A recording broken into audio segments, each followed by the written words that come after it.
a famous line, "We tell ourselves stories in order to live." This is the famous opening of Joan Didion's 1979 The White Album, a series of autobiographical essays about the 1960s.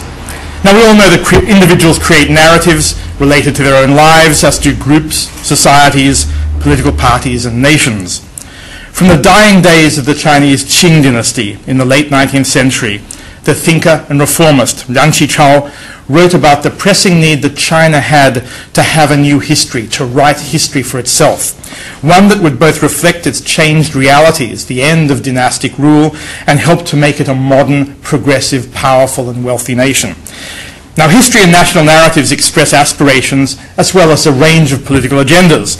Now, as we know, Australia too is a country that tells itself stories, some of which are very much in conflict.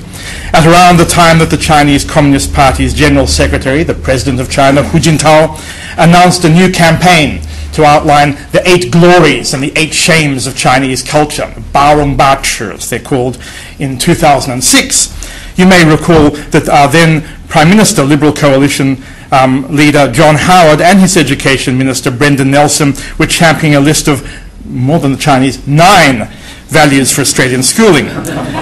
They were part of a response to our local history wars. Now, in China, history wars have been happening for over a century. Many of those who engage with the Chinese world today encounter the stories that are told about China. There is, of course, the narrative of the monolithic party state, the Danguo, that strange combination of party power and state policy. Stories of economic boom and government repression, accounts of the China model, and of the fragile one-party dictatorship. These are but a couple of the stories about China. Then there are the multiple tales of individuals and companies, of resilient entrepreneurism, of communities, as well as an array of other accounts that are told about that country. Some of these attempt to deepen an understanding of the Chinese world and the perspectives that Chinese citizens, thinkers, business people have on the rise of China and on the world at large. And then there are the accounts that evoke familiar stereotypes and make it harder rather than easier to appreciate the complex realities of contemporary China. For its part, since the Beijing Olympic year of 2008, the People's Republic of China has increasingly focused on what is called telling the China story.